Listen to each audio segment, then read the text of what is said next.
গতকাল ৭ জানুয়ারি ২০২৬ তারিখে বাংলাদেশ সেনাবাহিনী, পুলিশ এবং স্থানীয় অসামরিক প্রশাসনের সমন্বয়ে রায়পুরা চরাঞ্চলে একটি ডমিনেশন পেট্রোল পরিচালনা করা হয়।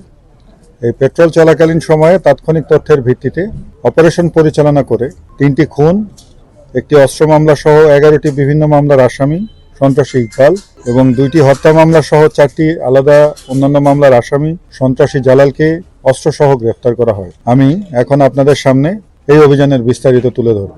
আপনারা অবগত আছেন যে গত বেশ কিছুদিন ধরে রায়পুরার নির্দিষ্ট কিছু স্থানে, বিশেষত চরাঞ্চলে সন্ত্রাসী কর্মকাণ্ডের আধিক্য উদ্বেগজনক হারে বৃদ্ধি পেয়েছে। এই এলাকায় অপরাধ দমনে এবং আইন শৃঙ্খলা পরিস্থিতির উন্নয়নে আমরা কিছুদিন আগে এখানে মোতায়েন হয়েছি এবং আমরা যৌথ বাহিনী এবং স্থানীয় অসামরিক প্রশাসনের সমন্বয়ে একসাথে এই এলাকায় কাজ করছি।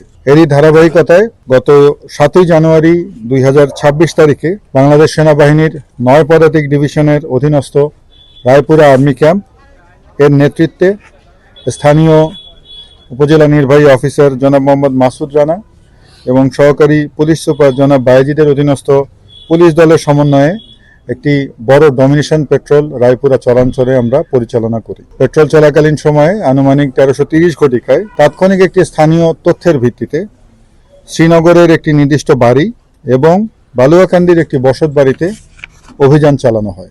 এ সময়ে সন্ত্রাসী ইকবাল, যার বিরুদ্ধে 3টি খুন, একটি অস্ত্র মামলা সহ সর্বমোট 11টি মামলা, এবং সন্ত্রাসী জালাল, যার বিরুদ্ধে 2টি খুন সহ 4টি মামলা রয়েছে, এদেরকে ঘটনাস্থল থেকে তাৎক্ষণিকভাবে গ্রেফতার করা হয়। ঘটনাস্থল 2টি থেকে একই সাথে আরও 2টি একনলা বন্দুক, 2টি দেশীয় পিস্তল, 5 রাউন্ড রাইফেলের অ্যামুনিশন, 10 রাউন্ড কার্তুজ, 9টি বিভিন্ন ধরনের ধারালো অস্ত্র, 3টি দেশীয় বল্লম এবং 20টি বিভিন্ন ধরনের মোবাইল ফোন সহ বেশ কিছু দ্রব্য সামগ্রী আমরা ঘটনাস্থল থেকে জব্দ করতে সমর্থ হই। পরবর্তীতে গ্রেপ্তারকৃত সন্ত্রাসী ইকবাল এবং জালালকে আমরা রায়পুরা থানায় পরবর্তী বিচারিক কার্যক্রমের জন্য সোপর্দ করি। আরএফএল এসডব্লিউআর পাইপই মাপে যা বলে তাই দেয়।